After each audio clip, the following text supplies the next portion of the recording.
Inside the Game, back live across your airwaves here on the National Soccer Network, YouTube, and Roku. Nate Wangler and Ryan Glinsky here for this week, episode 290 here on the National Soccer Network. Just giving you guys an update, by the way, this week to anybody joining us. Will not have a podcast Wednesday through Friday this week. So it'll be today and tomorrow with Ryan and myself. Then we'll have kind of the rest of the week off, and then we'll be right back at it. Not the following Monday, but the following Tuesday, we will be back at it here on Inside the Game. So we got a lot to work into the show here today. Do have a packed one, and man, a packed weekend that we just went through. The first of what will be many coming up this summer. Just kind of gave you a little taste of what's coming up this year. Not really the first one either, because we've already been doing games leading up to this weekend, but USLW and USL2 games of the week. And, a lot of other teams that played as well. I did a Midwest Premier League game, Holland Rovers and Midwest United during Tulip time in Holland. A lot of different teams and games. Anyone that impressed you over the weekend, Ryan? I would say, I only saw one game. That was the game I did of AC Connecticut. That was a great one. Obviously, a couple people in the chat already. Fabian, what's up? Pep Guardiola for Team USA. I only one can dream. Dave says no with a ton of O's. I don't know what that's referring to. Maybe it's that as our rivals won this weekend. Did the Pistons get eliminated? Yeah, they got BTA'd at home, Fabian. That was a disgusting watch. If anything, I think what I was most impressed about this weekend was my softball performances. 4 for 5 yesterday, 1 RBI, and I was solid in the outfield. Like, that was, I think, if anything, that was only committed 1 error this time. Only committed 1 error. Typically, I have some more, but we're progressing. We're slowly getting better as the season continues to go. So I would say that I was most impressed with myself this weekend for how well I performed out on the diamond. I'm just kidding. I had to throw that in there. I actually really impressed myself. I'm not gonna lie. Anyway, what I had was what was it? AC Connecticut USLW. First time I got a chance to see them. Crazy storylines all over the place. A new head coach, first-year head coach in Anna Edwards, and then I said true freshman on the broadcast. I probably should have said true sophomore because she's now going to enter her sophomore year. But Gabby Capra had a hat trick in the opening game of the season, and I think one of the youngest players on the team, and she delivers with a hat trick. And it was crazy. The ending of each half was insane. Like, in the final 2.5 minutes of the first half, Hudson Valley scores 2 goals. And I'm like, okay, that's crazy. Then Hudson Valley gets a PK, which was very questionable. The AC Connecticut social team also thought it was questionable. Then we get into the final 4 minutes of the game, and then Gabby Capra scores twice. She had the last kick of the game as well that tied it up. But it was an insane game. Oh, Dave. Okay, I appreciate it, Dave. He goes, it was in regards to only 2 shows this week. That's why I did all the notes. Okay, we appreciate you, Dave. Let's see here. Fabian, I pray to God that your team wins the Champions and the FA Cup. Son, I can see you happy before Team USA plays in the World Cup. Yeah, man. Here's the thing, because my buddy and I were talking about this yesterday. Was the fact that he was so happy because he doesn't have to have he's not invested into sports right now until football season. He goes, I don't have to care about any of my sports teams because the Tigers are the Tigers. They're doing their own thing. He doesn't care about baseball at this point in the year. Basketball's done. Everything's done. He's like, I can just be free until college football and NFL season. Yeah. And I wish I could say the same. But I got 12 more days until I can say if I'm truly invested in sports or not. Because, again, when it comes to the World Cup, I will be super invested. But the difference is my expectations with the U.S., just don't be bad. Like, that's basically my expectation. Just don't be bad. Just be stomachable. Just put something out on the pitch that, like I said, we talked about, we haven't seen before. Anything, a sign of life for USA men's soccer would just be nice. Now, I was really impressed by, at least in the game that I did over the weekend, the USLW game of the week. Obviously, the Pittsburgh Riveters 5-0 shutout over FC Buffalo. Did that one with Neil Rule.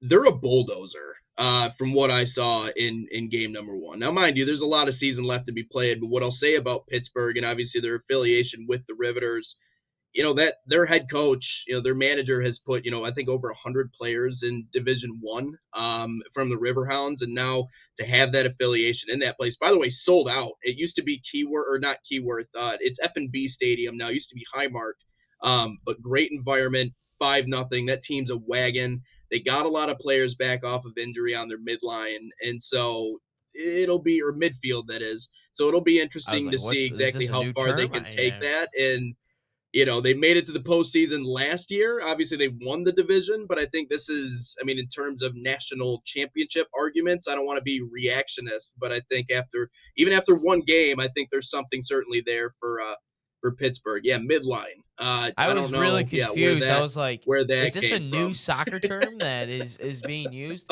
Obviously, that's probably more of a hockey term, midline. Yeah. Scott Gibson. I was talking to him a little bit before. I think it was Friday, actually. Yeah, it was Friday, and I was just talking about the season. What do you expect? And it's a rivalry game, and you're at home and all that stuff, and he was really excited about the season. And obviously, I forgot their striker that wasn't there with the team right away. I forgot her name, but she was really good. So they didn't even have their best players necessarily out there. So great, that's even better for the Riveters. But I think just overall Pittsburgh, I think is definitely becoming a pretty good soccer town. I guess maybe not such a soccer destination after talking with a couple of the people in charge of the Pennsylvania West and East youth organizations in terms of their numbers. But no, I definitely, with the professional, pre-professional, semi-pro, whatever you guys want to call it, definitely a good destination. And the fact that Pat McAfee, did you guys say that in the broadcast at all, that Pat McAfee almost played in the MLS because he's obviously Pittsburgh?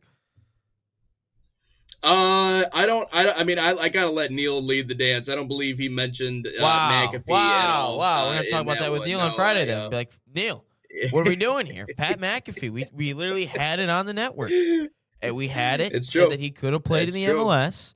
And what are we doing, Neil? Yeah, it's not bourbon. He doesn't want to talk about it, I guess. They got whatever they wanted against FC Buffalo. So I'm really interested to see. Paige Caulfield was great in the midfield. She was one of those players they got back. She was injured for the school season, but now she's back for the USLW. They might be special this year. So anyways, that's who really impressed me over the weekend. You'll be able to catch all that USL. This is a baseball movie that I've never heard of. Fabian says he's referring to me here. He goes, "You remind me of that movie about the Boston Red Sox and Drew Barrymore. I think it is called Fever Pitch, but instead of the Red Sox, it's Arsenal." Are you familiar with that movie? Fever Pitch?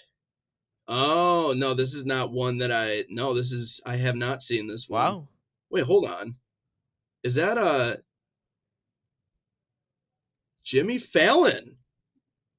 Wow, a Jimmy Fallon movie. No, I have never seen that movie. Interesting. All right, when did that come out? Now I'm curious. Early 2000s. At least Fabian early says. 2000s. Oh, 2005. Okay, so what? I was 9 years old. I've seen a lot of baseball movies. We ranked all the baseball movies, even on our broadcast for the Caps, but that ain't one I never seen before. But okay. So now we got some homework. I got to eat White Castle, and I don't like Jimmy Fallon. You don't like Jimmy Fallon? No, really? I think he's a dweeb. All right. Yeah, I also heard that he's an asshole in real life. So I also don't like him for that either.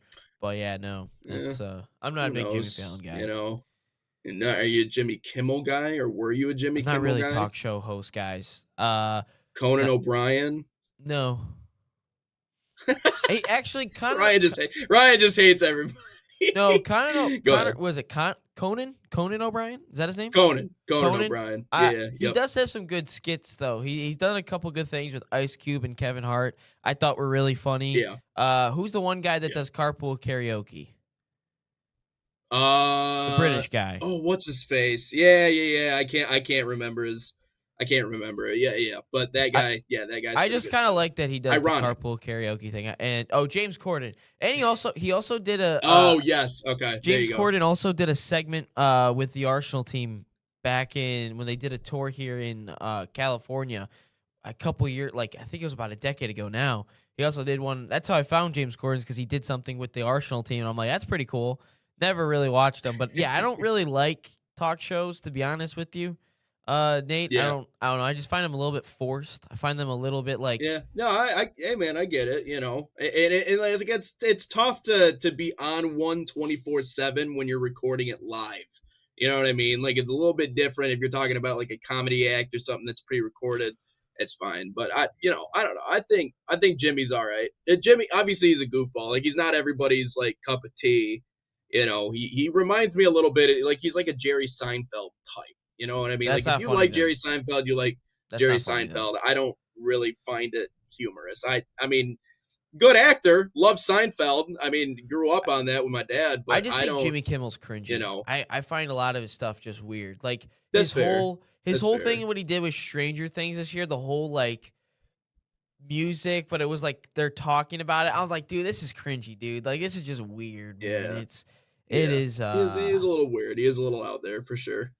yeah. Yeah. But Um, you wanna take a but break here? anyways, We're already like almost 15 minutes in. yeah, Let's take a break before we get into the MLS. let's do it.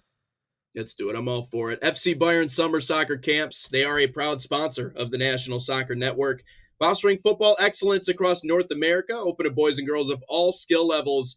FC Bayern Munich camps deliver elite training inspired by FC Bayern Munich's world-class philosophy. Select your city and start a promising soccer path. Right now, save $30 on registration by using promo code BayernNSN30, and that's BayernNSN30, or scan the QR code on your screen. Learn more at fcbayernyouth.com.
So the dream behind Irene's was simply to be a place where the community could come and gather. This is my hometown, we're raising our family here, and we just want to be a space where people can come together as a community and share a great meal. We've got golf simulators, we got pinball, live music, trivia nights, but we also have fresh, always homemade, locally sourced food, and we serve it with a sense of Gemütlichkeit. This is a German word that conveys a sense of warmth and coziness and belonging. We're excited to show off how we're growing and that this is the place to be. Welcome back to the place to be. Weekday mornings, 9 to 11 a.m. here on the Is it National though? Soccer Network. I mean, for me and for you, it certainly is. And Dave and Fabian, who just likes to rage bait the entire time, but it's okay. It's what makes our show great. I love it. I got no problem with it. So we got 4 people who are, this is the place to be. So we're trying to add to that here on the National Soccer Network. Well, let's get into our MLS Match Day recap here. Ryan Glinsky in conversation number 1. Messi continuing to do Messi things. 2 goal contributions yesterday. Hani Mukhtar was unbelievable. Had a hattie for Nashville and a couple of other things. But our breakdown here from the MLS this week. Yeah, it was again they actually played in the middle of the week. Obviously, I think we talked about that earlier in the week. So for a lot of these teams, second game of the week, but it really didn't disappoint in terms of the excitement of some of these games. So you can kind of see maybe a little bit of the scoring has dropped off in terms of total goals. But this one, FC Dallas and the San Jose Earthquake. San Jose, a little bit of a Cinderella coming into this year, currently now on a 2-game losing streak as FC Dallas turned that game around and win it 3-2. For FC Cincinnati and San Diego, which if you guys have not heard anything about this game, please go ahead and watch it. It is an exciting end. It almost had a finish like the Bills and Chiefs. What was it? San Diego scores in the 96th minute of this game. And guess what happened? Cincinnati goes down and then scores to tie it in the 98th minute, 3-3. So even when you thought the game was going to be over, no, it just continued to keep rolling as these teams continue to just trade blows rather. And I love this hashtag that they used for the game yesterday, MLS After Dark. Man, do I miss Pac-12 After Dark. Inter Miami versus the Portland Timbers. Finally, Inter Miami gets a victory at New Stadium, and Messi, man. We'll talk a little bit more about that goal, but he is just not human. And 11 goal contributions in his last 4 matches, surely getting himself ready for the World Cup. He continues to deliver for Inter Miami, and obviously we're going to see him in the World Cup. Our first manager firing of the year, the Columbus Crew, as Henrik Rydstrom is relieved of his duties after 16 games in charge in all competitions. Only 3 victories out of 14 league matches. That's not going to cut it as the Columbus Crew fall this weekend as well to Philadelphia, which Philadelphia not a very good start to this year. But Sporting Kansas City, one of the worst teams, if not the worst. I think they are officially the worst team in the league. They actually get a victory. They get a victory this weekend, 2-1. Actually, their first win of the year. 7 losses, 1 draw. They've given up 28 goals, but they get a victory over Austin FC. So 2-1 there. And then obviously, Nate mentioned it with Nashville over LAFC last night. 3-2. Hani Mukhtar getting the goal, or the hat trick there rather. Xavier Gazzo continues to score goals for Real Salt Lake as he does it again this weekend as they beat the Colorado Rapids. But other than that, nothing too crazy as that is your MLS recap. Yeah, and you're right. That San Diego game was absolutely bonkers. Even from a third-party perspective, if you don't have a vested interest in any team in Major League Soccer, just go back and watch that match. That was absolutely insane. No, just key takeaways from me. Messi continues to do Messi things. You talk about scoring those 2 goals, but to be at his age moving around like he is, I know it's the MLS. I know we make it out to be a retirement league, and in a large part it is. I saw a comment on one of our videos over the weekend that actually kind of cracked me up. And like I say, I always like the clever comments. You know what I mean? Like if you're going to troll, at least be clever about it. And he goes, MLS stands for my last season. And I'm like, that's kind of funny. That's a good one. I don't know if he came up with that or if he heard that from somewhere, but Messi's still moving, like water. It was impressive to see, obviously assisting on one and scoring on another. So Miami's still very much in good hands, but Nashville, they kind of match what Nashville is. And Nashville used to be, the city itself used to be kind of like the hidden gem. Now everybody knows about it. Like it's turned into Hollywood. It's flashy, it's young, it's still country, obviously, because it's Nashville and it's Tennessee, and you're not going to get away from that. But I feel like they have a Major League Soccer franchise right now that kind of matches the energy and the image of what Nashville is. They're fun, they're fast, and Hani Mukhtar was unbelievable this weekend. 3 goals, I think, in that one, a Hattie, to win over LAFC. LA obviously put up a late push to try and get back and win that one, but Nashville's a fun team, and I think they kind of live up to the hype of that area. And they've certainly built something for themselves, and obviously the fan base is good too. But they match the flashiness, the pizzazz, the popularity that Nashville has become in the American landscape. So I love that. Also, Chicago continues to really impress. Obviously, another shutout win for them. Defensively, we've sung their praises on this show, and so to see them continue to step up in that way, are they the most talented group? No, I wouldn't say so, but they certainly work good together, and they're in that top four. So it's cool to see the fight from Chicago, but I'm looking at really, I mean, Nashville and Miami. I know I'm only talking about the one side of the coin in the MLS, but it's going to be fun to see those two fight it out to the finish line.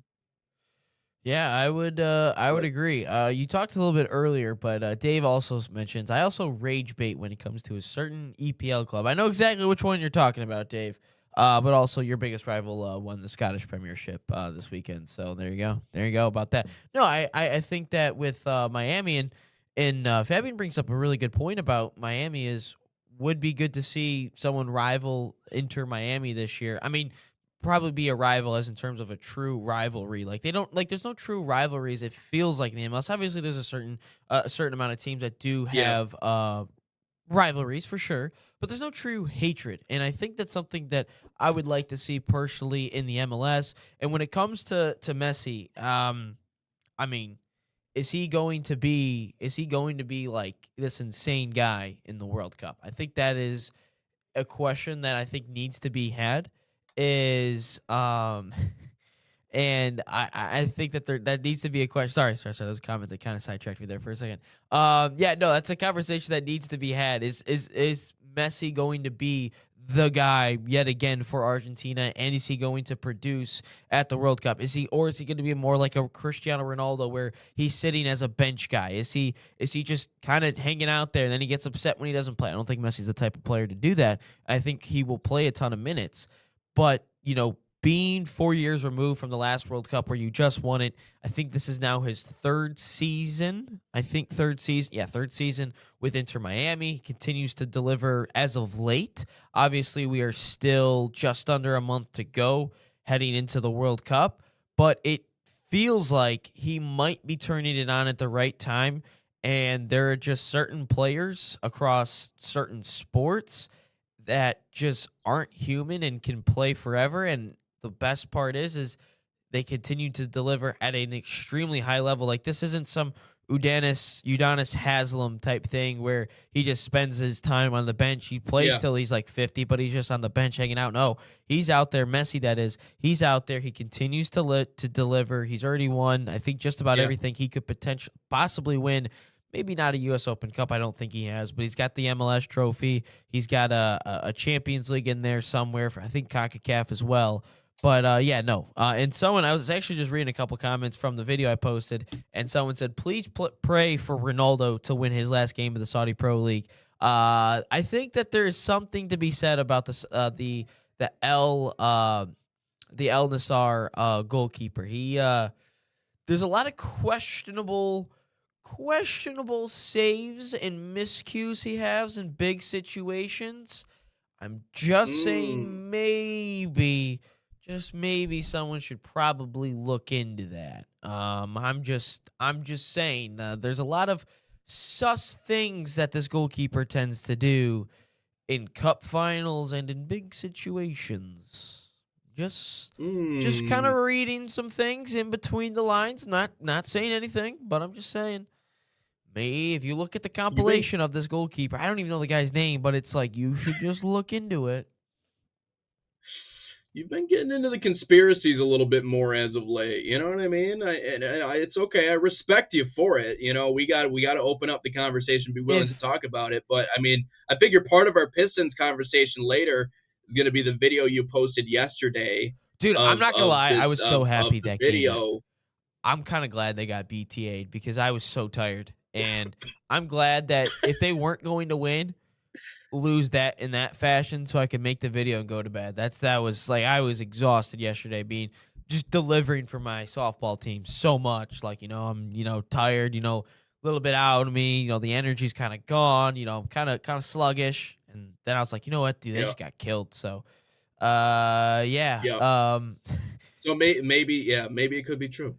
Fabian, he's the Pete Rose of Saudi soccer, dude. I think so. I think the goalkeeper, it's Bento. It's this guy named Bento. He's a Brazilian. He's the goalkeeper, And if you just search up a compilation of him on Twitter of just his miscues, like I get it. You could drop the ball or you could have a missed pass, but you shouldn't, as a professional player, do it that often and in that many big moments. I'm just saying. I'm just putting it out there, but yeah. I digress. It could be that he just sucks. Could be that he just sucks. If he truly He's just sucked, he wouldn't be playing. Okay. Let's take a quick break. It's definitely a possibility. Just saying. But the one last week where it's like, dude, you should have caught that, man. You should. I don't know. I don't know. I didn't see it, but I'll cross-reference what you're saying, and I'll get back to you here with my takeaways. Let's take a quick break. When we come back, we got the biggest probably storyline, or a couple of the biggest storylines. The carousel is starting in the Premier League with a lot of these European sides. And Real Madrid. Leaving Man City. Yes, Chelsea appointing Xabi Alonso. We'll talk about both of those coming up on the other side here on Inside the Game. Experience the thrill of the game like never before with NSN's Game Rewind.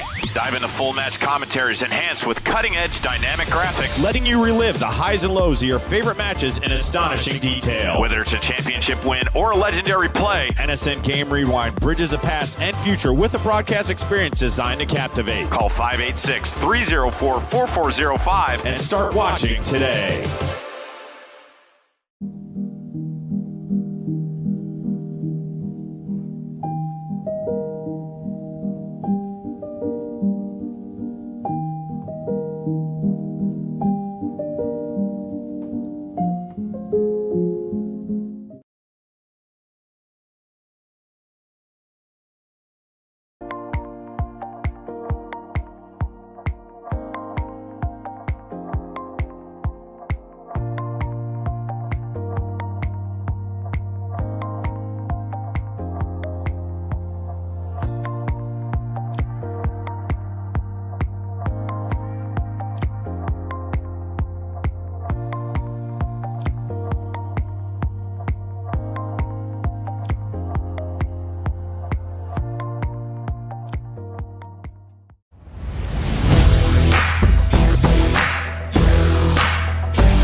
Back in live here, hour number one of Inside the Game on the National Soccer Network. Nate Wangler and Ryan Glinsky getting into the big conversation today.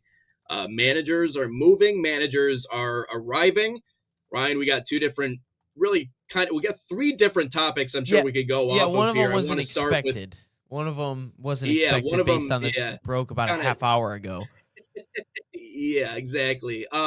Let's start with Pep leaving Man City. We'll go back and forth the way we kind of do with our interviews. I'll start with you. You come to me, and we'll just go one by one through all these. But Pep taking off, leaving Man City. Where does this leave the club? Not confirmed yet, but every rumor and everything he's done points this way. When you're setting up on a panel after you win the FA Cup, which, by the way, Chelsea was robbed. I hate Chelsea. Don't get me wrong. I hate that I'm defending Chelsea and Manchester United the last couple times on the show this weekend. Really annoys me. But I think Chelsea was robbed, dude. Man, it's so blatant. It's so obvious that they are getting robbed and someone's taking Man City away. But when you sit on a panel and they're like, "So are you staying?" And he puts the mic down and says, "No comment," puts down the mic and just walks away. And then you have reports of insiders inside the club being like, "Yeah, it's going to come out that, he's probably going to leave. And I will give you my replacement here in a little bit." But when it comes to the state of the club, I think you're going to lose that edge a little bit. Also, I think 119 is finally going to come out is when this guy leaves. When Pep Guardiola leaves, I think the state of the club is going to go down like this because I think we're finally going to see a 119 finally come to light here. And it's going to be such a great day when that finally comes Most likely it's just gonna be some all I'm hoping for is I don't need titles revoked. I don't need asterisks. I don't need anything like that. I just want to see a minus 100 point deduction or 200 point deduction. And I get to see them in the Premier League at the bottom of the table on every single graphic. Manchester City, 20th place, negative 100 points. That's just what I want to see. That's just the only thing I really want to see, Nate. And then eventually they go down to the championship. They continue to have the negative points. That's all I want to see, Nate. I don't need the Michigan State, Ohio State, what they wanted, the death penalty for Michigan. I just want to see the negative 100 points and then just continue to slowly go down. That's all I want to see. But I think if that were to not happen, if I'm being realistic, because it's Man City, they probably paid off everyone anyway. When it comes to Man City, I think realistically, I think you might see a couple more players leave than normal because Pep Guardiola has been there since I was in high school. I think since 2016, or middle school rather, but 2016 when he got there, and obviously so much, being at the club and replacing a legend, a club legend manager, whether it's a coach. We've seen it all the time in American sports and in college sports as well. When a legend leaves, there's just that little bit of dip, and there's just certain little things that just might not go your way. Man City might finally not be getting all these VAR decisions. And they commit penalties. Maybe they'll actually be penalties for the other team. So I think with that, and I think this team is just lacking that little bit of quality, I think, from previous Manchester City teams. And you can't just spend all your money on all your issues to solve all your problems. I understand, money solves everything, right? But I think when it comes to this Man City team, they're just lacking a little bit of some quality in some big areas. And I think that for the club, it's going to put it in a little bit of a shaky situation just because of everything that could happen. And I do have a replacement after this, but I just want to get your thoughts after this. The question of continuation for Man City has everything to do with what happens with that, 119 you keep mentioning after Pep leaves. Sometimes when a manager who's known in a place or has won championships ends up leaving, it's almost like pulling the rug back. You finally get to see everything that's underneath, so it might happen. It might happen that way to Manchester City, but I saw the conversation about whether or not the success would continue for this club without Pep being there. It's the whole conversation about, I think about the NFL comparison, would the Pats have been as good without this person, without Brady? Would they have won as many? No, I mean, you need everyone in this combination to work together to build a dynasty. Dynasties don't just happen because of one or two people. Why is Golden State a dynasty? Well, they have the best front office in basketball. Why were the Chiefs a dynasty? They have the best front office in football. They're so good at, you get the best front office, which leads to a brilliant head coach, which leads to brilliant roster construction, and that's why you win championships. So it's not just about, for Man City, there are a lot of teams that go out and buy players. We see that all the time. But you need to be able to buy, and you also need to be able to develop. And I think the one thing that Pep was so good at Man City, to add on to a lot of different things, was his ability to develop at the same exact time. And so that doesn't just, you don't just turn that over to somebody new and you continue to dominate the way that you have. So I think on the pitch, there will be a setback, whether it's massive or otherwise, for Man City, where we get kind of interesting talking about the continuation of the dominance we've already seen. That really comes down to, does something happen with this front office? Does something get uncovered about maybe the stuff you've done behind the scenes to build this dynasty? Because I don't think any dynasty is ever clean. I think a lot of them will do anything they can to maintain the level of success they've had. And so does that be uncovered about Man City? I don't know. But what I will say is it's not as easy. City fans, I don't know if it's as easy to just say we're going to continue being what we were without Pep here. Because Pep's impact wasn't just, hey, what are we doing on the pitch? It's everything else around the club. It's all the other. It's the same reason why you're suspicious of Michael Carrick. And I understand it, right? Because a babysitter is one thing. Being a parent is different than being a babysitter. Being the babysitter, you know what your job is, you know what you have to do, but, the expectations are a lot different versus a parent. that's your kid. Every day, all day, everything that they, in terms of raising them, it all goes into it. So I what happens to Man City once he goes, I don't know. But I also feel like Pep has a flair for the dramatic. I don't think he shies away from the dramatic. I think he likes the theatrics. I think he likes the spotlight. I think he enjoys the mystery behind whether or not he's leaving. Is he making it about himself? I have no idea. But that I just, from what I've collected, and even just watching the documentary and seeing him in the locker, or the dressing room, that is, talking to the guys, The clubhouse. he just seems like he, in the clubhouse. Yeah, exactly. It seems like he has a knack for the dramatic, but who knows, man? I mean, it could go one way or the other. Certainly for Man City.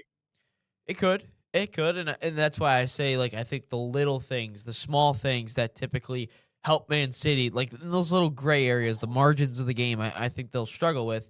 And I think that obviously what Pep Guardiola is going to do in the future, and who will replace him, I think it's going to be Enzo Maresca that replaces him. I think that has already kind of been set in stone, at least since January, and everyone has kind of been assuming that. And I would agree with that assessment, just because Maresca, I think, was kind of wrongly fired by Chelsea.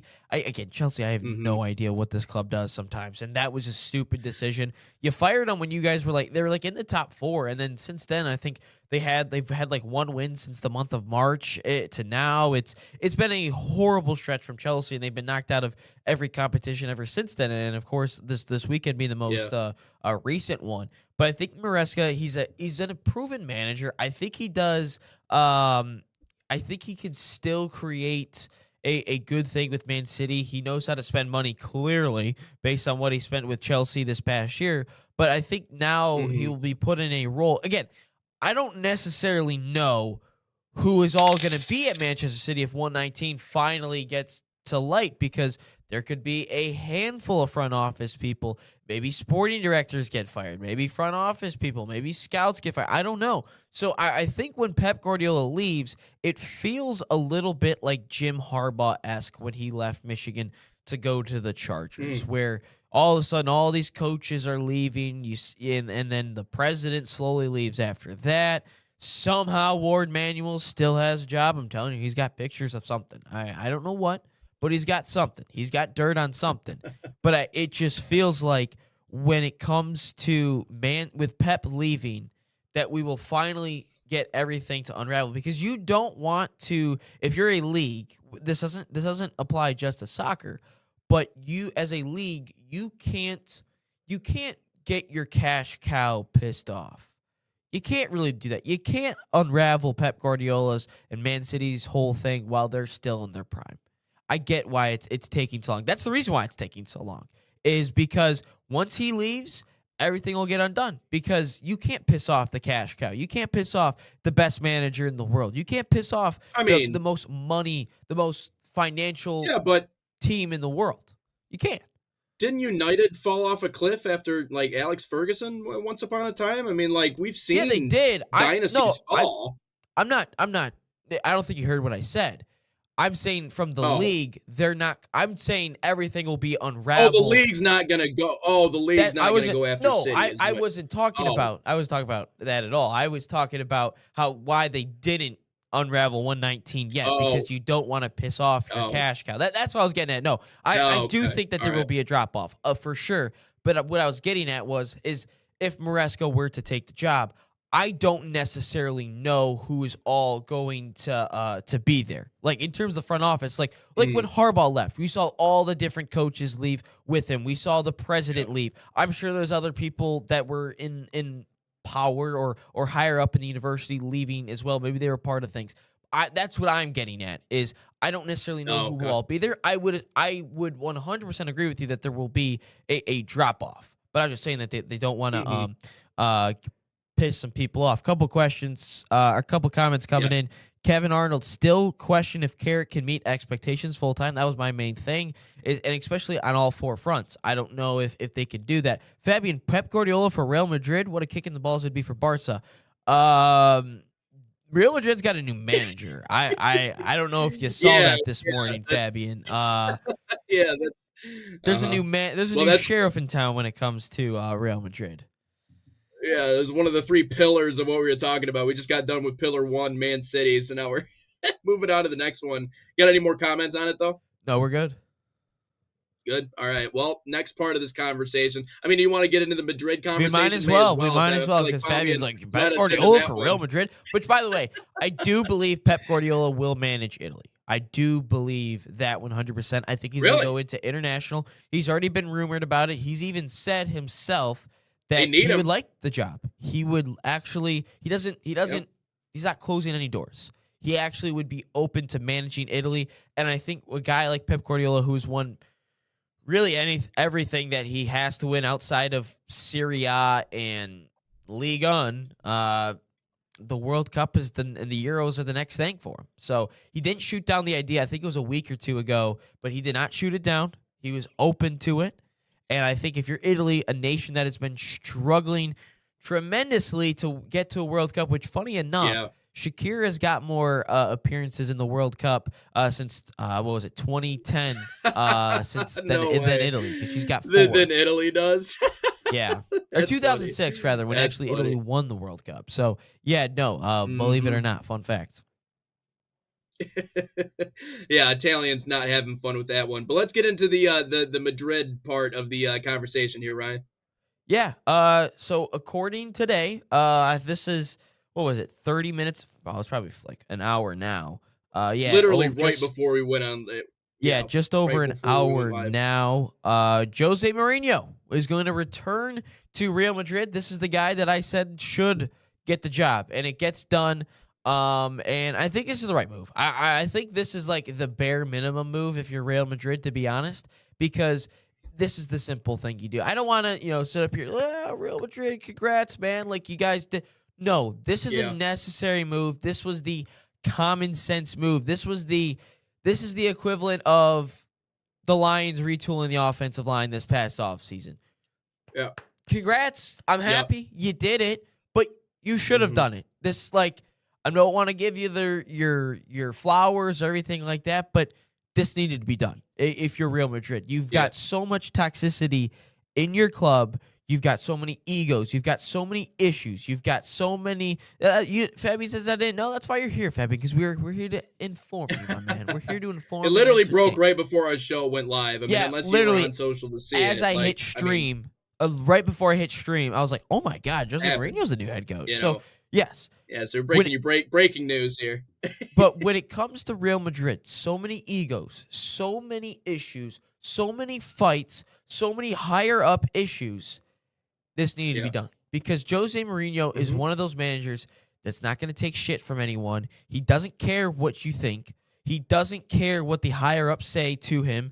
All he wants to do is be active in the transfer window, get his guys, get rid of the players that he doesn't want to be there, and he just wants to manage the team. He doesn't care about all the extra theatrics. Maybe he kind of does when it comes to press conferences. Yeah, I could see that point, but when it comes to the on-the-field product and when it comes to inside the dressing room, when it comes to training sessions, this guy doesn't care who you are. He doesn't care what you've done in the past. All that matters is what can you do for him right now. I've seen him in the Tottenham documentary where he sits down with every player. And he don't care what you've done. He doesn't care. He's going to tell you straightforward. He's going to shoot you straight. And when I'm sure that they'll have meetings with every player that he'll have before the World Cup, he's probably going to meet with every single player, and he'll find out whether he wants to sell you or keep you. Mbappe, that's an interesting situation, I think, because I don't necessarily Fabian says, I watch your show and hardly don't leave while you're streaming. Appreciate you, Fabian. We appreciate anyone sticking around in the chat every single day and commenting and liking the show. Make sure to hit that like button if you haven't already. Subscribe if you haven't already. We're almost at 11,000 subscribers on the YouTube there. We're about 100 away. So shout out to all you guys. But you're right, Fabian. A team shakeup now. Who gets sold? And I think the Kylian Mbappe question is the biggest question. I think that's the $1 million question. If you're Real Madrid, what do you do with Kylian Mbappe? We all know that 50 million whatever plus people don't want him there. But the issue is he has so much money. Who can afford him? And if you're Jose Mourinho Is it going to be like this when it comes to Mbappe, or is it going to be a little bit Ronaldo-esque where it's going to be a little bit clear? I can get where players and coaches might hate each other a little bit, and I think that's if it's a healthy one. But I don't know if Mbappe is going to work this way because of all the managers he's had. Doesn't seem like a Jose Mourinho type. So I'm curious what they do in that situation. I don't know. Nick, put your thoughts in there, and I'll answer that question because I'm torn on it. I think I'm split. I think the answer to the question lies in does he respect him? Because here's the part about talented players. They always talk about in college athletics. Stars get you beat. Superstars can also get you beat, even if you have a ton of them. Players need to respect you. And sometimes I think coaches get it wrong. They think that by appeasing those players, by playing favorites or not telling you straight or any of these other things, being soft and cozy and not a hard nose and not really having a vision, that those are going to be the things that get those players to respect you if you're not hard on them, if you're not direct. If Jose Mourinho comes back and Kylian Mbappe has even a modicum of a level of respect for who he is and what he's done with the club, then yes, I still think there's something that they could get out of Kylian Mbappe. Like, there are some athletes you are willing to put up with the extra garbage. Like I think would of not do in that the for James American Harden. game.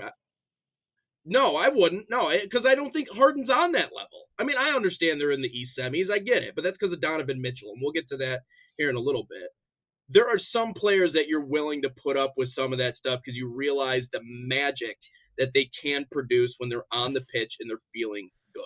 But with everything that's happened with Mbappe this year and the knee and getting the wrong knee assessed and the medical staff and then everything in the dressing room and all the drama there, if Mourinho's able to establish a culture and if Mbappe respects him, yes, absolutely. I still think they can get a lot out of him, but that is where the difference is. To your point, sometimes when there's turmoil, I feel like familiarity helps a ton in being able to solve that. Also, just a change of scenery.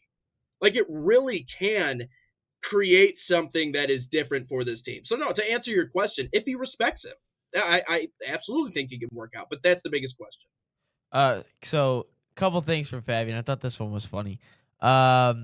He says, if I don't log on to your show, it's because I'm either eating White Castle or I'm in the hospital. Well, I hope you're not in the hospital ever, Fabian. I hope that you're right. Yeah. I'm asking, I would like some input from a Madrid fan, and I'm like, who should they get rid of? And he's saying that they should kick out 2/3 of the current squad. So I'm like, okay, I got you.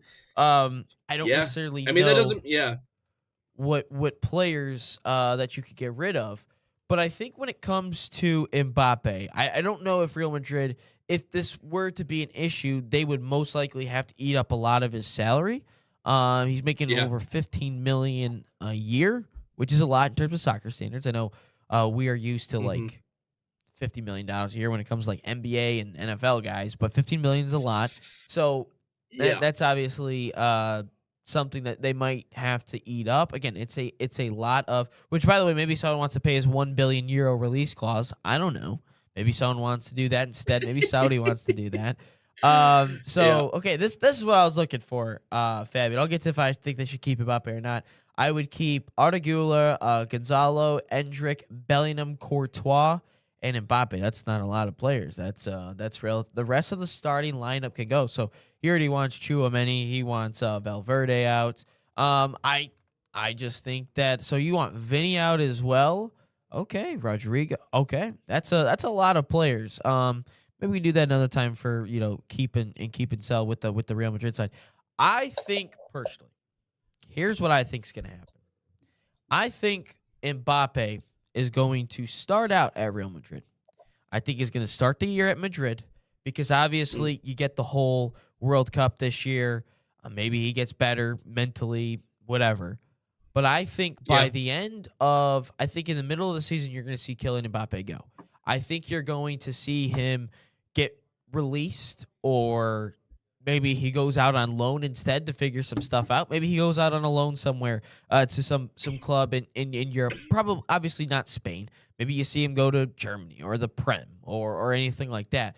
But I just don't see, based on Mbappe's history with clubs, I don't see him and Jose Mourinho fitting in well. I personally do not see those two fitting in well, period. I think that those two are going to butt heads more times than not. I think that they are going to have a ton of issues.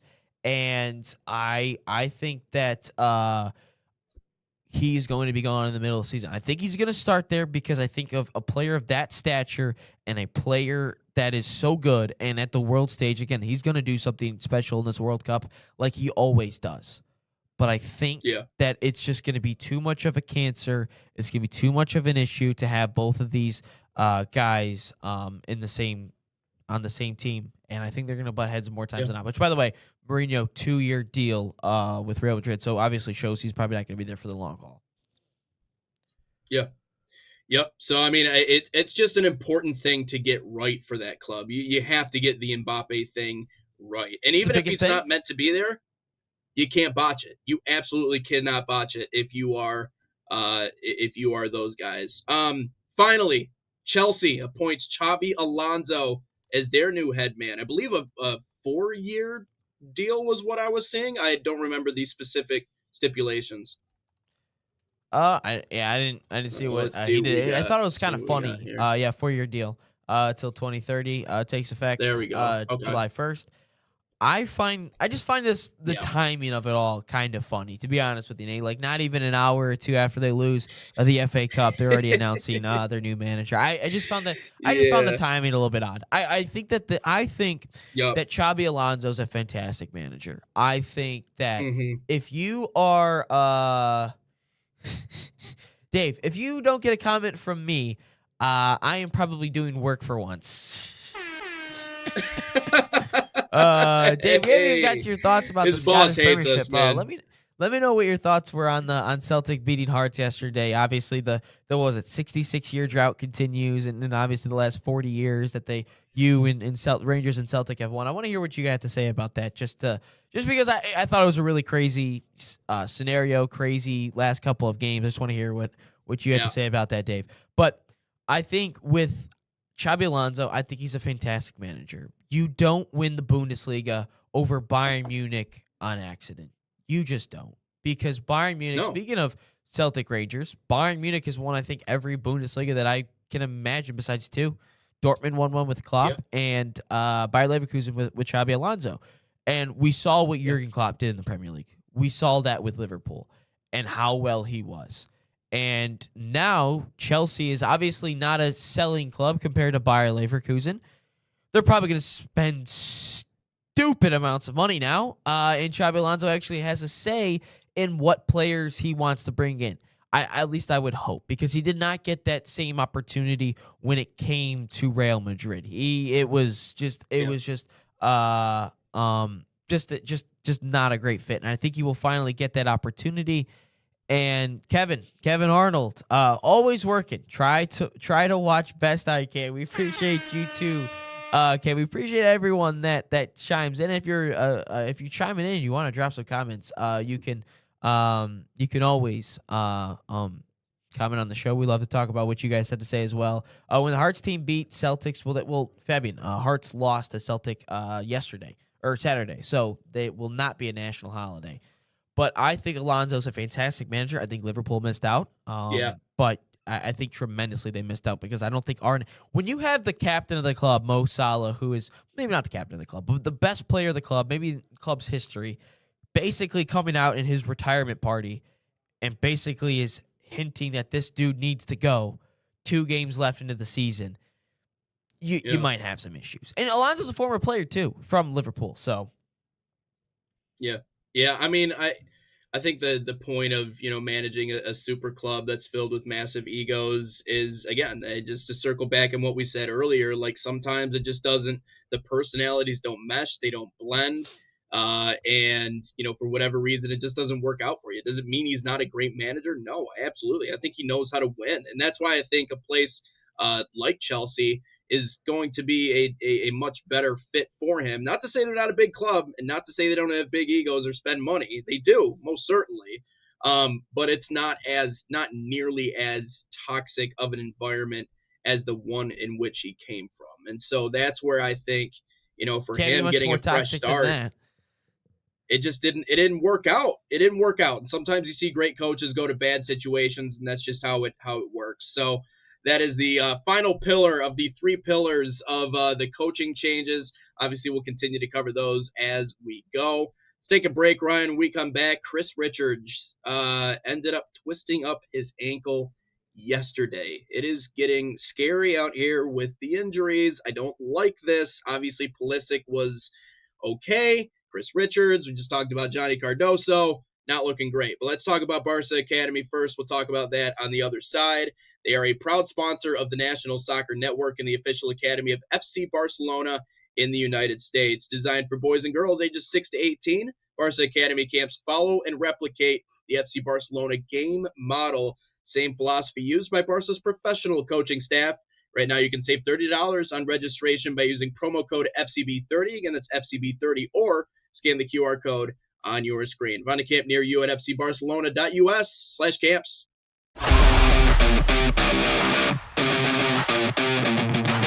In Barca camp, I see my son grown on and off of the field.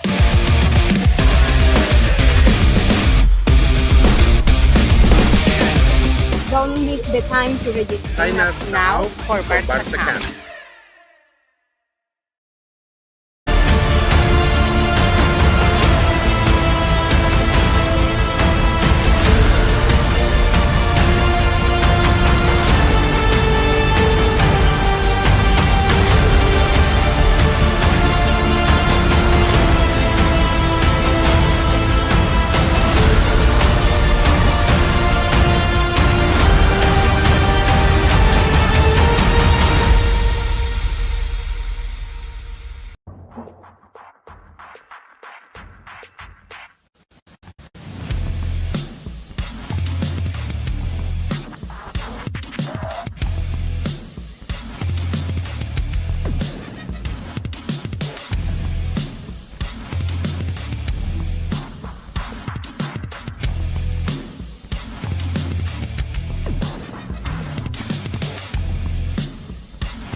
Inside the Game rolls along here on this Monday on the National Soccer Network. Getting into our final discussion here in hour number 1. First of all, we appreciate everybody joining us. Give us a follow Inside the Game. First, National Soccer Network, as well as Sports Nation, that's sports with a Z. I know Ryan's geared up has officially joined in. Says, here we go. What is a Liverpool? I know it is a football club, but I'm thinking too deeply and literally. LOL. Yeah, I would think so as well, Schrock. Dave says, talking about the final there, knew it would end that way on Wednesday. The Scottish, I imagine SFA means Scottish Football Association, are in Celtic's pocket. Feel for the Hearts fans, but need to focus on ourselves. Look, man, I think that was not a handball on Wednesday. I think it hit his head first. Awkward, though, that the hand kind of ended up here, so I think that is the reason why.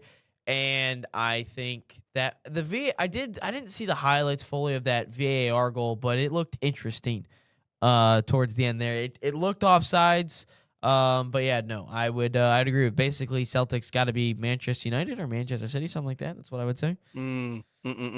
Yeah. Yeah. I don't know. Everybody's always yelling about referees, man. I don't, yeah, sure. I mean, I didn't see it necessarily. I did see the replay of what happened. I could go either way. I know VAR is a big topic for us. Shrocky, by the way, I mixed up Deadpool and Liverpool once upon a time when I didn't really understand soccer. I didn't know what the difference was. I didn't know if Liverpool was the superhero or if that was Deadpool. So I was never really quite sure. But I've learned now exactly what the difference is. But any more comments in there before we get to the Chris Richards topic? Dave just says he. That's about it. All right. Okay. All right. But anyways, Yesterday, some real concern as it pertains to one of the key players for the U.S. men's national team going into the 2026 World Cup, which is literally feels like tomorrow. The star hurt his ankle less than a month before the World Cup Yeah, I'm was wearing set shorts to today. It begin. definitely feels like the World Cup's right around the corner. Yeah, but in a 2-2 draw, Crystal Palace's 2-2 draw with Brentford yesterday, he had to be carried off the field without his left foot. The final window in West London. It was a collision in the 77th minute. Twisted up, landed on. Getting it checked out, it was pretty swollen from what I've seen, and from what people were talking about, obviously in sources. But it doesn't seem as if it is going to be he won't be able to play in the World Cup injury. I just think this is it's a little nerve-wracking for a team and for a club and for a country that has dealt with some injuries already. And if we're asking, what's the impact of Chris Richards, in terms of what he does for the U.S. men's national team, that's yet to be seen. But, I mean, he's made 49 appearances in Palace, all in competitions this season. I think over 4,100 minutes, top 30 across Europe's top 5 leagues. I mean, Chris Richards has shown one thing, if anything, and that's his ability to be available, which is infinitely valuable. So he's been very competitive. I think he's been stout. He's been great in his position over at Palace. And so the injury is a little bit concerning. However, I don't know if there's really anything you can do to cast out those concerns this close to the World Cup. We're just going to have some players that aren't playing at 100%. I don't think we're going to get Christian Pulisic at 100%. Are we going to get everything he has to offer? I would hope so. It's the World Cup. Chris Richards, a nagging ankle sprain. I've always said this. Sprains hurt worse than breaks a lot of times. Sprains are the worst because sprains they never really go away and they're always nagging, especially in the ankle. Can't say I I've hope had he one. starts to feel better, but never had a sprain. Really, consider yourself lucky, man. Ankle sprains suck. They are terrible. In my heyday, I never had an injury. No, I rolled an ankle playing basketball one time. That was probably as severe as it got. And it was a really bad roll ankle too. And I was told not to go out that night because it was Saturday night it was pickup basketball. It was a Saturday night. And I was like, I'll just take 4 ibuprofen and I'll be good to go. And then I woke up the next day. I'm like, oh my God, my ankle hurts. That's as bad as I ever got. That'll do it. Sprains are bad, man. I had a sprain in my wrist, and it never quite goes away. So concerning in the way of it's just another one, but to have to be carried off the field in that spot, to lose Chris Richards would be that'd be tough. Hey, Glassner, let me tell you something. You've got that big conference league game next week. Probably rest them Saturday. Rest them on Sunday. Please, just rest Chris. Hey, if you want to rest the rest of the team, you might as well do that Sunday as well. Just put in the backups against us on Sunday when we hopefully hoist the title. We gotta take care of business today against Burnley. If we just take I'm so close. I'm so close. I'm so close to getting just this monkey off my back for my entire life. But hey, Glassner, just find Chris Richards. Hey, you tell him, hey man, we're gonna rest you this Sunday. You don't have to play in the game. It's a meaningless game for us. We're 15th in the league. It's meaningless. Yeah. We need to win Conference League. I'm gonna rest the starters. Just do that, please, Glassner. That'd be so awesome. Anyway, no, Chris Richards situation. I think that this is again. Brendan Aronson was injured as well this weekend. I was just reading about. Hopefully he's all right to go. But both managers hearing from Fark and Glassner. It seems to be kind of minor injuries. I think both those players will be good to go. But it just feels like, Nate, if there is a position group or a position on the field that we can't afford to lose, honestly, if this is the most important, honestly, hold on. Let's retract what I had to say there. Chris Richards is the most important player on this team. Because if we were to lose Chris Richards, we have no center backs. We legitimately have zero. Cameron Carter-Vickers is still hurt. He plays for Celtic. Shout out to him winning a trophy. Yeah. Tim Ream, I don't want to see him start. I want him on the roster. I don't want him starting. Mark McKenzie, Noah Kai Banks doesn't want to play, but apparently we've been in contact with them and he wants to. I don't know. But Chris Richards, if we were to lose Christian Pulisic, you still have Weah, you still have a Tillman. And Pulisic would hurt. But if we were to lose Chris Richards, he's not the best player on our team, but he's the most important player on this U.S. men's national team, because without him, we don't have a true center back. And I talk about it just about every single broadcast, that the spine of the team is the most important position group on any positions on any soccer team. That's the center backs, the goalkeeper, the CDMs, the center attacking mids, and the strikers. It's almost like the line of scrimmage, Nate, when it comes to football. If you have a proper spine of the team, you're going to be in just about every single game. It's like the line of scrimmage. You might not have the skilled players, but if you have an offensive line and a defensive line, you're going to be in the game. Most likely, unless some crazy stuff happens, but you're most likely going to be in the game.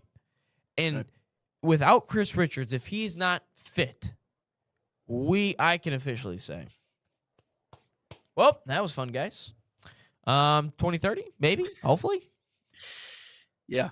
You're losing your backbone if you lose Chris Richards. But it almost has a helpless feeling to it as a U.S. men's national team fan, as someone who wants to see them do something they've never done before in this tournament coming up, to know that he's probably going to play on Sunday. I know our hopes is that he's not going to be out there, and I really hope that he wouldn't re-aggravate it. But you're right. No, he is the backbone. I mean, he is, and not only that, but you go back to what he did during the summer. Like, he's been there the whole time for Mauricio Pochettino in these recent windows, every step of the way, even when nobody wanted to be there. I mean, like, he's a heart and soul player, but has a little bit more to offer in terms of on the field, on the pitch stuff, as opposed to like a Diego Luna. All love in the world for Diego. However, Chris Richards is the backbone. You're right. You're 100% correct. And so you can't not have him on the pitch. Without him out there, I genuinely, like, again, I'm not trying to make Chris Richards to make out him to be like Maldini or Puel and PK. No, that's not what I'm saying.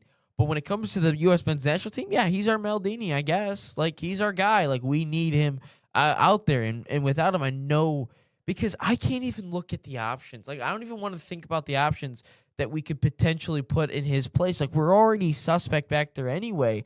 And with Matt Freese, I mean, dude, I don't want to live in a world where we're putting Tim Ream, Mark McKenzie, and Miles Robinson out there as our back three. I don't want to live in a world like that. That sounds horrible. Why would I want to put myself through it? I watched the Pistons play 14 playoff games, and we didn't even get out of the second round. I've already put myself through that. I don't want to do that. I just want Dusty May basketball back. That's what I've come back to. I just want Dusty May basketball back, because it was so easy. I knew when I plopped on the couch that I knew Michigan had a very good chance of winning, and that there was a very good chance they might win by 30, and it wouldn't matter by halftime. That's basically what I was feeling like. But when it comes to Chris Richards, he must be out there. He's our most important player, and we're leaky at the back as it is, and we, lose a Premier League day in, day out, week in, week out starter. We're cooked.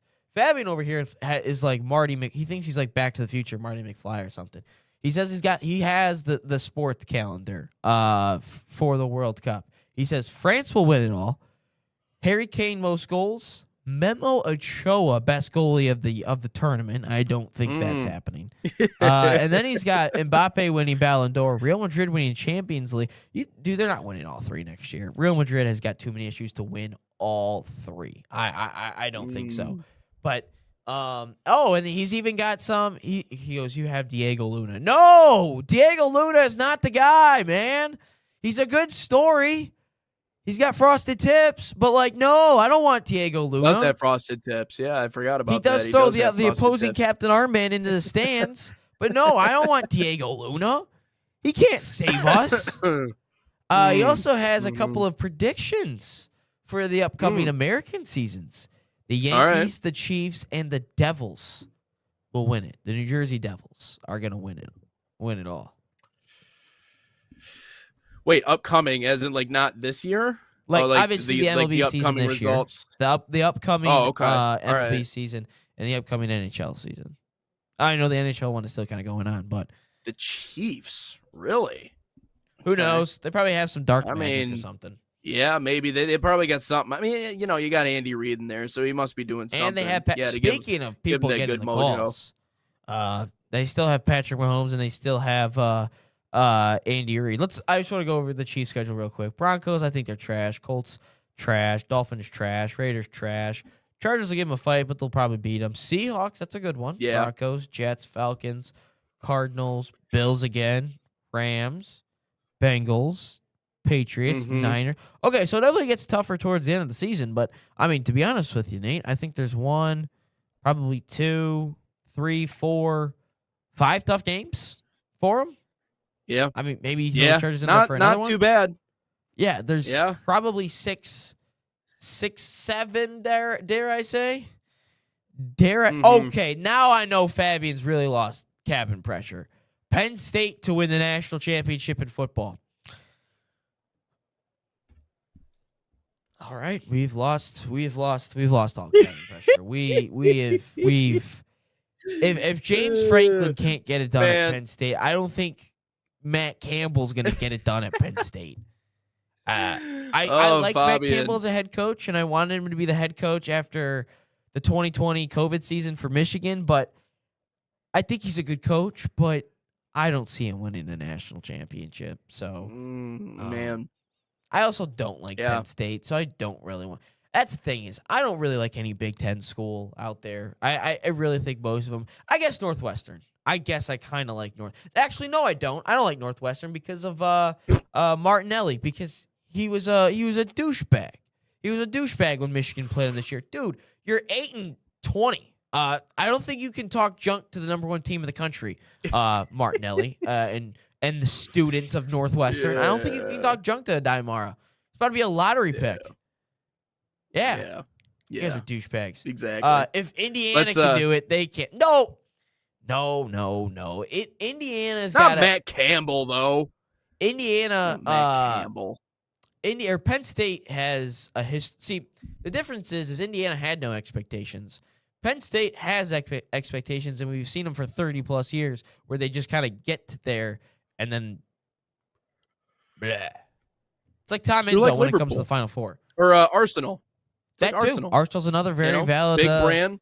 Arsenal's a Big very brand, valid win a one. lot. But damn it, we're winning it this year. Damn it. So is Penn State. Let's take a break. We'll be right back. Next thing you know, he's going to say Talk about, Michigan State's going to win the college basketball natty. You sure about that? You sure about that? You sure about that? You sure about that? I didn't know he's a Carolina Hurricanes fan in the NHL. Oh, you're a Canes fan, huh? All right, dude. Well, their AHL affiliate is playing the Griffins right now. Fabian in the playoffs. Fabian is like, it's like that one kid in high school that is like the most has like the most random fan allegiances. Like, he's a Yankees fan. He's a Carolina Hurricanes fan. I don't know his NBA team, but it's probably like the Heat or something. And then I feel like he likes the Chiefs, but like, and then he's a Real Madrid fan and he's a Flamingo fan. So like, next thing you know, he's gonna say he's like a Rutgers college football fan, and then he's also like a government agent. So like, this man's living an interesting life. That's why I said. I mean, anything that he says, I just kind of take with a grain of salt over here. I'm like, I don't really know where he's going with it. And I'm not calling Fabian this, but you were talking about college basketball. Duke NFL schedule release videos last week, and it was interesting because I did watch the Denver one. Oh, he's a Knicks fan too. Oh, the my part God. where they talked about the Chiefs and the whole bandwagon thing, that joke. That was pretty damn good. So credit to the Broncos on the schedule release thing. But what did you say? What was that last part? First off, Kevin says, don't forget about the Ohio State too. Well, one sport university. Sorry, I forgot. They're like cold at fencing. I forgot they're really good at fencing. I remember Kevin saying that. I think it's tennis and fencing were the sports that they're like insane at. I can't say I pay attention to that. But Fabian he's a Yankees fan, obviously. He's a Miami Hurricanes fan, a Knicks fan, and I guess they're kind of all over the place. The Giants, and then obviously Real Madrid, Flamingo. I don't know what this man. He's got some crazy teams he supports. He's for all sure. over the map. Got all over the map. Certainly seems like it. Let's take a break, Ryan. When we come back, we'll get into the all sports content here on the other side and inside the game. We'll also get to more of those comments. Appreciate you guys watching along. Man City Soccer Camps are a proud sponsor of the National Soccer Network, bringing world-class training inspired by Man City's global football philosophy to players across the United States. Open to boys and girls of all skill levels, these camps focus on technical development, decision-making, and playing the game the City way. Right now, you can save $30 on registration by using promo code MCNSN30. Again, that's MCNSN30, or scan the QR code on your screen. Find a camp near you at usacamps.mancity.com.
Back in live inside the game here on the National Soccer Network.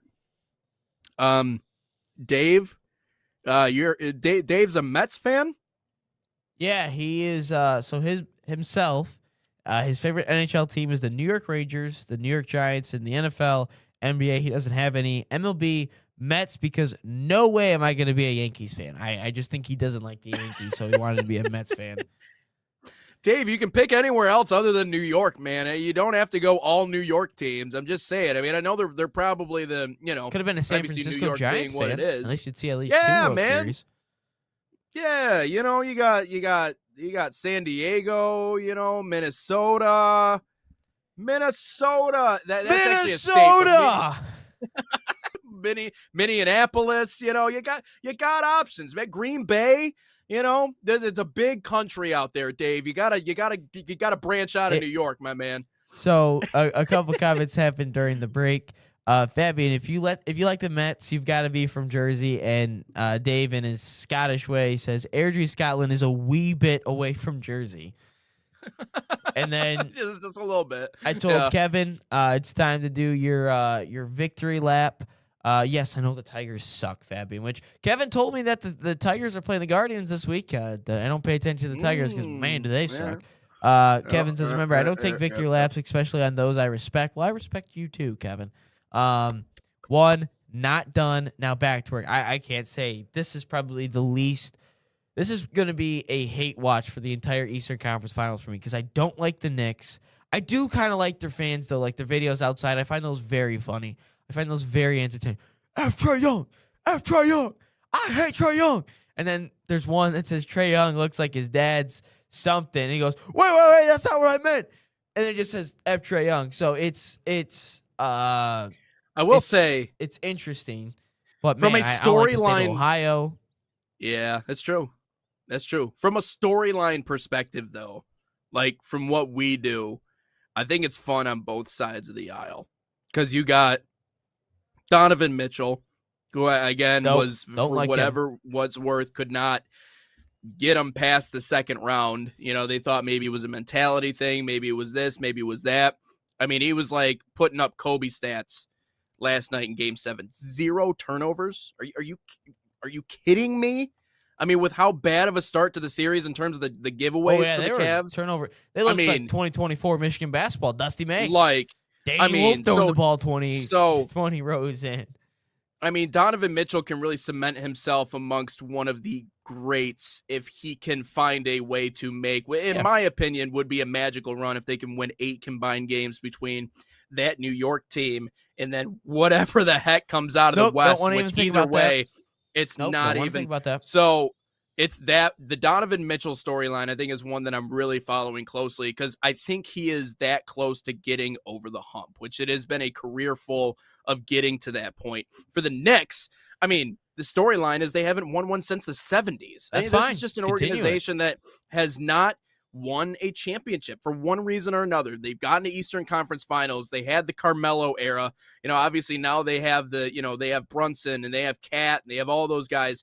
That team has been, in my opinion, geared to win a championship for a while, or at least advance out of the East, and they just cannot get it done. So, for the Knicks, can they win the first one since the 70s? Donovan Mitchell, have you finally gotten over the hump? And then obviously looking at what the West has, I mean, like this is the new era of like the rivalry in the NBA, in my opinion. Like this is the matchup. Victor Wembanyama, as much as I would love to see someone like Ant-Man be the face of the NBA. I need Ant-Man as the face of the NBA. As much as I would love to see that, because he is so terribly unique in the way that he plays and the way that he interacts. I mean, the fact that he's shaking the other team's hands with like 8 minutes to go before the game's even over, like that's so signature Ant-Man. He just does it his own way. And, to a certain extent, I think for fans and everything, they love it, but he is not. And he even said it in the post-game presser, and I'm sure you've seen it. The NBA has Victor Wembanyama. He is the face of this league, and he's going to be the face of this league once LeBron obviously ultimately ends up deciding to ride off into the sunset whenever that happens. So you have the best player in the league on a team like San Antonio going up against Oklahoma City, who, again, as much as we want to hate about the foul baiting and all those other things, SGA has back-to-back MVPs. And, again, no one has done better at tanking and then turning around and constructing a roster that will carry them for the foreseeable future than OKC. As much as we hate to say it, OKC is the standard. They are the standard right now. And so how do you beat the standard? Does the alien-looking Frenchman end up beating the standard? And so, it's tough because I look at the Western Conference and I'm like, this is the NBA Finals. Like these two teams playing each other is the NBA Finals. But no, man, from a storyline perspective, I think this is going to be a fun Eastern and Western Conference Finals. And obviously what we'll see in the NBA too. I think there's a ton surrounding these two matchups. Yeah, I think you're right in terms of the matchups. I think when it comes to, well, first off, I think the Cavs are going to get blown out in game one. Them having to travel and they just play 2 back-to-back game 7s. I do think they'll probably get blown out in game 1. And I think the Knicks rest has to come into play a little bit. I think with them, getting OG Anunoby fully healthy back is massive. I also really just don't want to see either of those two teams win. How many titles does OKC have? They just have one.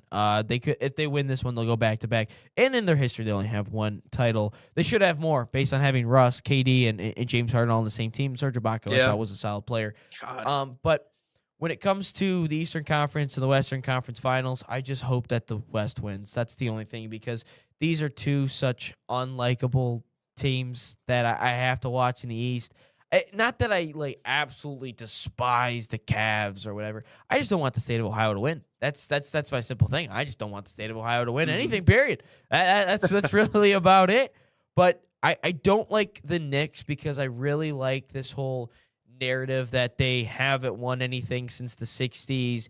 Every single time that it's an NBA draft, the team before them and the team after them gets absolutely zero coverage about the player that they just picked because it's about the Knicks the entire time leading up to it and leading up after it. That's literally what it is. I would like to see Ryan with a Knicks jersey. Yeah, no, I'm definitely not wearing a Knicks jersey, Fabian. I'm not that's not my cup of tea.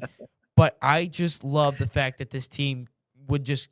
I love that this franchise continues to lose, and I hope that continues again. So I'm a successful hate watch. I'm just a massive hate watch for this entire Eastern Conference Finals.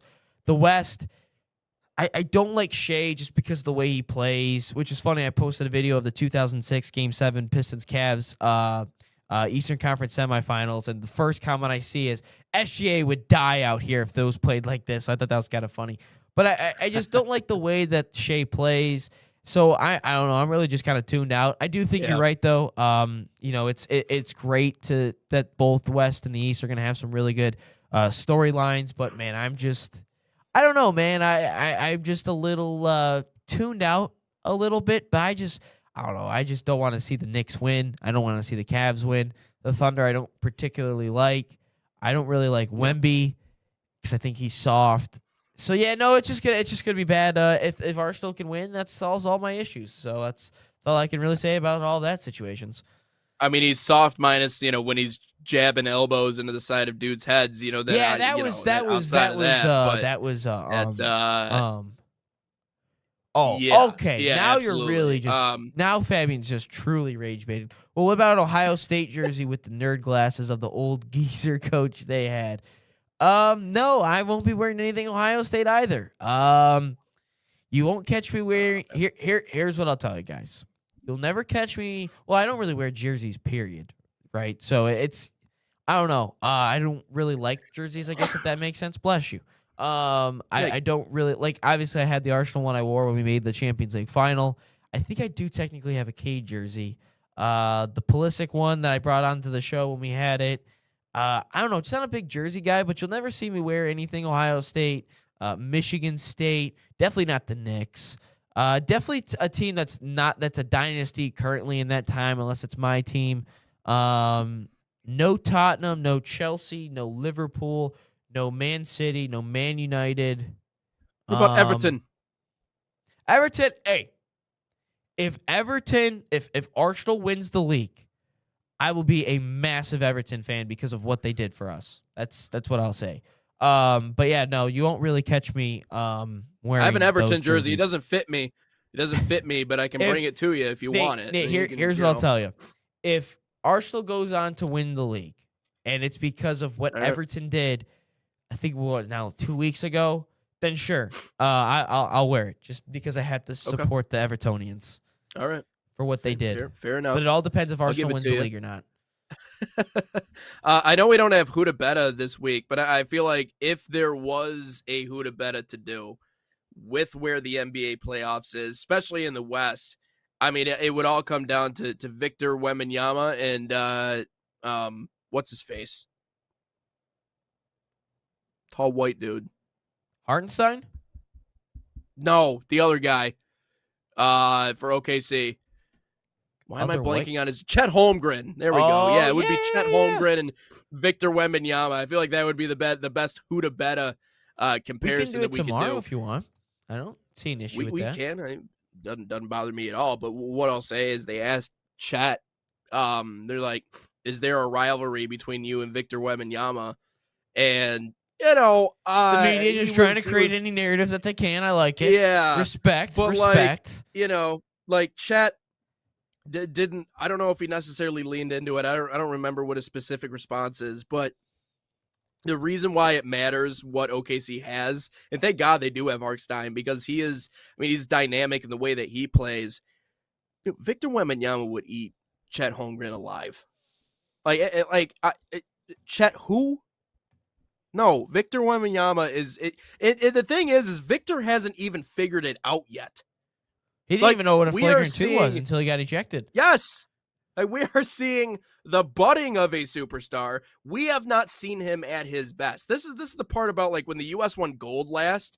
It was great. It was fun, but I'm like, that's the last time Steph's going to be out there. That's the last time Bron's going to be out there. Pretty damn good chance the last time KD's going to be out there. Like, everybody in the world is going to have to deal with the alien himself, Victor Wembanyama. And so I think if we were going to do that, who'da betta, I think that's a far and away Victor Wembanyama. Yes. Emphatically 100%. I do get what you're saying. I don't know how healthy Victor Wembanyama is going to be throughout the length of his career, because I just feel like that's true. Yeah. When you are that alien like, there's going to be an issue somewhere. I don't know what it is. I don't know when it'll be, but I feel like Yao Ming, for instance, just had a ton of injury issues because of his size, how big he was, and everything. So I think Victor Wembanyama is going to have something like this. I do. I don't know when it'll be, but I think he's going to have something like that. So, yeah. Which, by the way, tomorrow as well, I know today is going to be like Piston rant day, but I do have a Pistons wish list for this offseason. So I'll give you guys that. I'll give you that tomorrow for a couple names and moves I would like the Pistons to make. I think it's about 3 or 4. Maybe it'll get to 5 by tomorrow. But yeah, no, I'm excited for that because I got a couple names I would like the Pistons to go after. I know we talked about the playoff picture. Let's take a quick break. When we come back, we'll talk about the Pistons. Let's rant a little bit about Detroit and how this season finished up. Tough break for the Pistons, and then obviously we'll get into a question of the day at some point here on Inside the Game.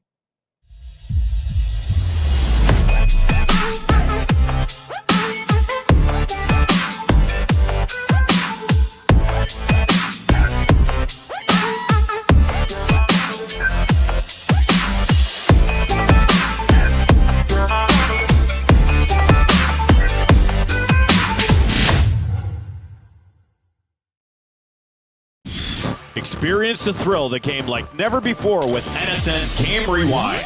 Dive into full match commentaries enhanced with cutting-edge dynamic graphics, letting you relive the highs and lows of your favorite matches in astonishing detail. Whether it's a championship win or a legendary play, NSN Game Rewind bridges the past and future with a broadcast experience designed to captivate. Call 586-304-4405 and start watching today.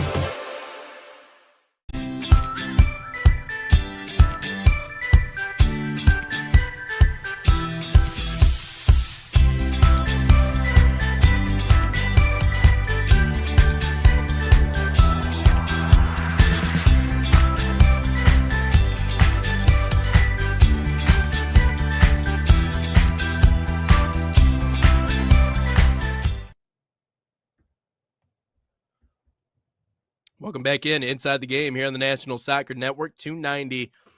All right, Ryan, it's time to just rant. I mean, Pistons getting bounced out by the Cavs in Game 7. I mean, I don't know if you're going to be watching any more NBA games the rest of the way. I feel like you need an excuse to tune in and watch. I'm going to do my best to watch. I do think there are some entertaining matchups, but yeah, tough break for the Stones. When it comes to NBA, I'm just not a huge NBA guy. I hate the way that the game is played. I just don't like all the fouls all the time, and then it's not consistent. That's just my thing. But the Pistons got out pistoned last night. They got out physical. They got out toughed. Our calling card, like, this is our calling card. This is we try hard when everyone else doesn't try hard. This and that, and I get it. But on our own home floor, Game 7, you got to have it. We play like that. We come out like that. And, like, after, 2 minutes into the second quarter, I'm like, this is over. Like, we are getting embarrassed now. Like, we look like the 4 seed, or we looked like we could have been the 8 seed. Like, it was horrible yesterday. And to come out with that effort and with that intensity, and to get outworked by James Harden, Donovan Mitchell, Jared Allen, that's unacceptable. That is unacceptable as an NBA franchise, and especially a town that is Detroit versus everyone. Tough, grit. We got the grit. We're tough. Clearly, that didn't show anything at all last night. That was horrible from what I saw. And the Pistons, from the overall offensive side, which was really the most frustrating thing for me to watch personally. I get it defensively, we really sucked as well. But offensively, it's the same thing over again. It was the same thing. And Tobias Harris, another no-show in this game. I know he was great at the beginning of the series and in round one, but yesterday, just a complete no-show, like he was in Game 6 and in Game 5. Asar Thompson, come on, man. You're an NBA player. You've got to hit a wide open jump shot. You can't be airball and stuff. Cade, everyone's probably going to harp on turnovers. He had 3 turnovers in 37 minutes. That's really nothing I can harp on. He has a turnover every 12 and a half minutes. It was the same thing. I forget which game it was. I think it was Game 5. He played the whole game. He had 6 turnovers. You're going to have 6 turnovers. It's not that big of an issue for me. But overall, this whole team, we saw the massive flaws really come out yesterday. It stuck out like a sore thumb. Even our savior, Paul Reed, couldn't save us yesterday. But I'm just embarrassed with how they played yesterday. It was a disappointment yesterday. It was ugly offensively when Cade is driving to the basket, and the Cavs, when you're playing the Pistons, all you got to do is just clog the lane because they can't hit outside shots. Duncan Robinson's the only one you've got to really worry about, but when it comes to the Pistons, you don't really have to worry about a ton offensively, and it was horrible to watch. And I am just glad now that this basketball season is over because it was a hard watch to watch these guys. It was disgusting. And yesterday, from everything to JB's rotations to Cade Cunningham to Jalen Duren, it was just unacceptable yesterday. A piss poor effort from the Detroit Pistons. I expected way more yesterday. I expected a fight. I expected a victory yesterday as well because Game 7 on your home floor, you should win that. That's unacceptable yesterday what the Pistons did. Unacceptable what JB Bickerstaff was talking about in the post-game press conference. Not saying the season was a disappointment. Dude, you're a 1 seed. You were a 1 seed, and you didn't get out of the second round. And you're up 2-0 in the second round, mind you. You're up 2-0 at home. And you're up home in Game 7. Just disgusting what the Pistons did yesterday. I was just glad that I was able to make the video earlier than normal and go to bed because that was disgusting yesterday, and I'm glad I don't have to watch it again. Is it fair to say that Game 7, at least for me, didn't have nearly as much hype around it as I would normally feel like in a Game 7 situation? Because even if we somehow are able to squeeze past Donovan Mitchell and James Harden and a dynamic Evan Mobley and a dynamic Jared Allen, and we're somehow just able to scrap and claw and fight our way through that series and we run into the Knicks. I mean, outside of just saying that we got to the Eastern Conference Finals, I mean, they are would have been an accomplishment for sure. To borrow a great line, they are who we said they are. They have lived up to all. Actually, they surpassed my expectations. I didn't think they would get past Orlando. To do it once is one thing. To try and do it a second time is a completely different conversation. That's next to impossible. And so, I don't really like talking about. I mean, everybody always likes saying like effort and energy. And listen, I mean, they tried. They just sucked. Like that's just what it was. They sucked last night. And I mean, there's a few different things going into the offseason, the postseason that we can talk about. I know you want to save your wish list for a little bit later. But you have to find better shooting. You absolutely cannot pay Jalen Duren. He is going to be more of a weight, more of an anchor to this team's success, and not in a good way, but in getting this team to go the opposite direction. You absolutely cannot pay the guy. You have to deepen your floor spacing and your perimeter shooting. Listen, I love the Danis Jenkins story. Okay, he might be one of the best two-way NBA signings that we've ever seen, certainly from this organization. But I mean, you can really talk across the NBA. He's done great. But Danis Jenkins is not going to get you over the hump. Danis Jenkins is not a reliable number 2 option behind your superstar in Cade Cunningham.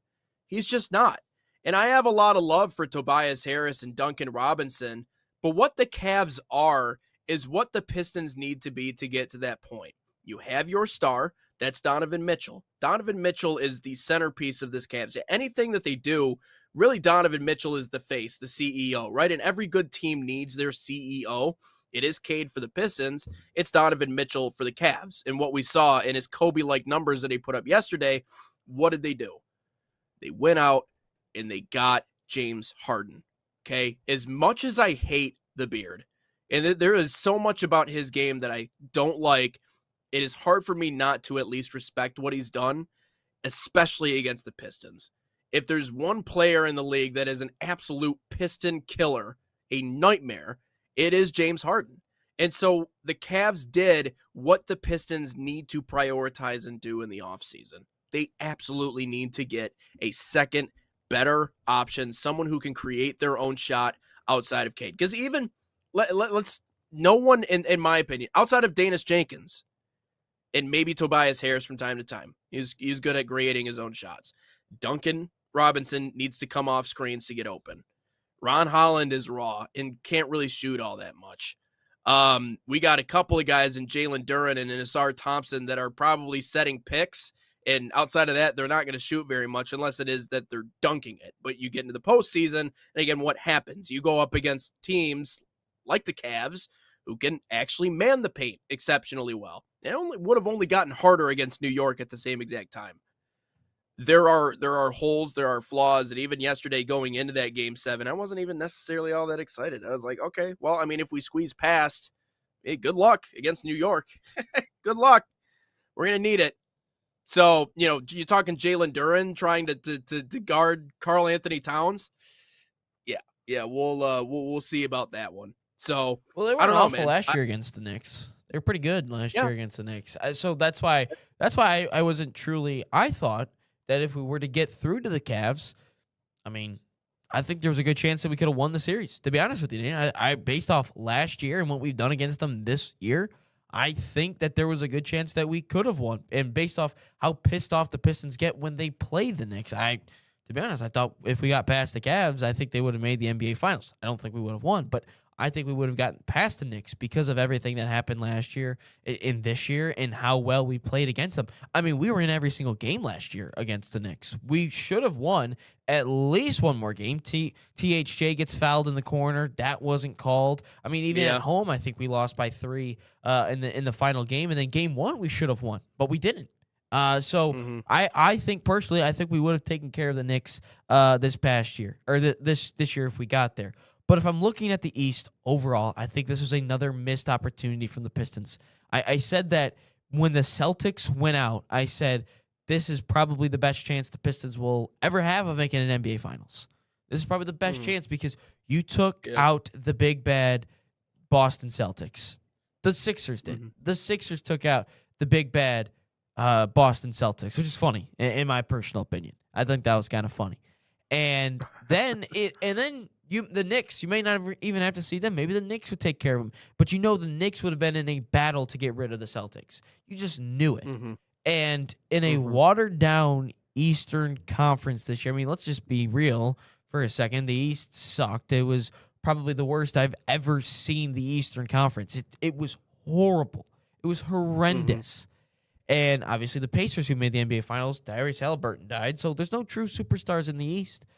And I think that this is just a missed opportunity for the Detroit Pistons because if you were to go into next year, let's just say, hypothetically speaking, they go in with the same roster, maybe they add in the same level player. Like if it's the same identical roster with everyone healthy, you're probably looking at, I would say, a 3 or a 4 seed, to be honest with you. Maybe the whole trying hard thing would get you a step higher in terms of the seeding. Maybe it does.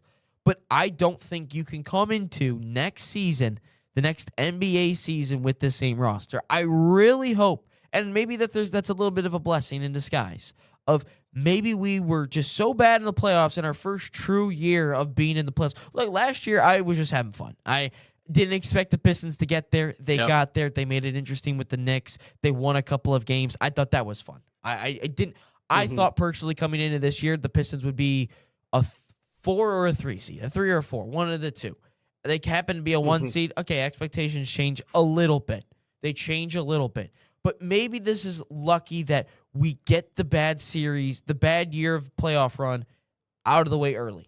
Maybe because ideally we just don't want to waste Cade's prime. We don't want to waste Cade's prime. And maybe that's a good thing. Maybe that's a good thing that Cade, we find out early that this is a good thing for Cade. And maybe Trajan and JB are like, all right, we need to get Cade a Robin. We need to get rid of Jalen Dern. Maybe we have to get rid of a Ron Holland. Maybe we got to pay someone else. So I think it's good that we got this one out of the way early as long as things change. If we didn't learn anything from it, then we might as well just put the fries in the bag. That's really about it. But I would say if we learn from it, this could be a very good blessing for us. Getting to the doorstep, I think, has value. I think you're right. I think it has value. I think getting one game away from getting back to the Eastern Conference Finals is ultimately going to be a good thing. But you're right. They can't come into next year with the same exact grouping of players. You know, it's funny. I actually I tried to do you know what the definition of insanity is on this show? But I said the definition of ignorance. I actually got it wrong the first time around. But the definition of insanity would be running this roster back, this lineup back completely, because I know what everyone knows what they did during the regular season. Everyone saw what they were able to accomplish in going wire to wire. But as Pistons fans, and especially those like my partner who, you know, maybe are not, you know, although I think you have a pretty good understanding of this, but I think a lot of people don't. The mountain of a difference between what it means to be good in the regular season and what it means in the postseason. We are continuing to learn more and more about just how much what that means when we watched what happened to the Pistons in the playoffs. It is at no point, you know, I felt like they were the dogs against Cleveland. I felt like they were underdogs in a lot of scenarios in terms of just across the line, and you're looking at both teams and rosters and who's who. It's almost weird to look at us and go, oh, we're the 1 seed in this situation, but that's the reality. Despite what they did during the regular season, you were not equipped for postseason play, for postseason, at least not the postseason success you wanted. But it should be reassuring. You're right. I mean, it's not all negative. It should be reassuring, if anything, to this organization that, listen, you are that one addition. You know, freeing up just enough salary cap space to be able to go out and invest in someone who could be a Robin to Cade's Batman is it. And if you get that, that's probably, I wouldn't say the final step, but your fortunes next year are going to be a lot better than what we saw at the end of this year. But you got anything else to add on to the Pistons at all? That wasn't necessarily a rant per se. That was more of a conversation. I got it all out yesterday. Yeah, you did. I just thought, though, at home, it should not have looked that way. I think that if they were to lose, lose close, if they were lost by a possession or two, that's, I mean, you don't want to lose, but that shows something. But the fact that they looked like that yesterday was unacceptable in my opinion. I think that was purely unacceptable yesterday, because you can't have an amped up, a juiced up Little Caesars Arena Game 7 once again against I think technically they're in the division, right? The Pistons or the Cavs are in the division, right? Yeah. I forget divisions exist in the NBA. I totally forget about that. And a divisional rival, a state rival, whatever you want to call it. You've been getting the short end of the stick in terms of whistles and fouls the whole time, but you're here. You just won at Quicken. They played really well at Quicken Loans Arena. Yeah. But that was unacceptable yesterday. That can never happen again. And I didn't watch that the can make us game. in the playoffs. I'm just hoping they got booed at some point, because that was horrible. I'm for what they've done this year to go out that way just doesn't give this team any, like, I don't know, man. I didn't like the way it looked. That's all. Let's get the question of the day. Question of the day brought to you by Salt Athletic, an official sponsor of us here at the National Soccer Network. Use promo code NSN15 to save 15% off that #1 smell-proof cleat bag. That 100% works. Or scan that QR code on your screen or visit saltathletic.com today. But question of the day, how many NBA players have won back-to-back MVPs Mm. in the history?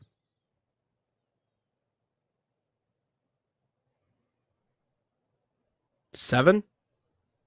No. More or less? More. Oh, there was booze. Thank you, Kevin. I appreciate you. 10. It'd be 14. Really? 14. Let's see here. LeBron, Curry, KD, Tim Duncan,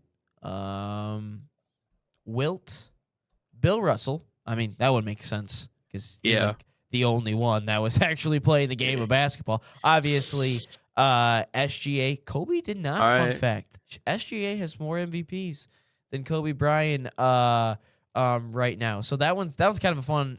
I should have said that one. Who has more MVPs right now? SGA or Kobe Bryant? I thought that would have been funny.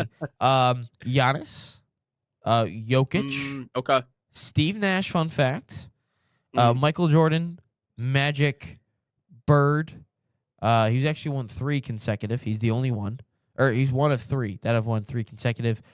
And Kareem did it twice. So there you go. Fun fact for All right. for the day. Schrock comes in with a nice lousy answer of 4. Good job, Schrock. That's at least you tried, Schrock. I appreciate you well, for trying. I mean, if you've only been paying attention since, let's say, 2007, you would have 1, 2, 3, 4, 5. So I was even going as far back as to say the 2000s in general. You still got to think Magic, Bird, MJ. Yeah, you're right. Wilt. You're right. Since the turn of the century, you have 7. Albeit, I will say the Steve Nash one is always marred with controversy, because you go back to obviously 05 or 6. 06, they say they were legitimately earned, but you had also LeBron, who was averaging 34 a game. You had Kobe, who that season, again, was averaging 35.4 with 5.3 rebounds. Yeah, I don't and know how that's 4.5 not assists. MVP. Oh my goodness. And he doesn't get MVP. But then you also had Dirk in there as well. I think Dirk had was I forgot that 26 and a half, 9 rebounds, 2.5 assists. I mean, yeah, so probably, I would guess that 2006 single-handedly had to be the hardest year to assess exactly who the MVP is. Now, Nash's stats, 18, nearly 19 points a game, over 10 assists, 4.2 rebounds. I mean, that's a good season, but is that a MVP caliber season? I certainly wouldn't think so, but yeah, 7 since the turn of the century, 4 is not correct. Yeah. I mean, I'd probably say MJ is probably the best back-to-back, but yeah. So, no, that's 14 of them. That's crazy. That's pretty impressive. And I do really respect the skill set of SGA. Like I said, I know that obviously the flopping and all that is ridiculous, but I don't know, man. I think he's just, we'll see. We'll see how it plays out in the Western Conference Finals. Yeah.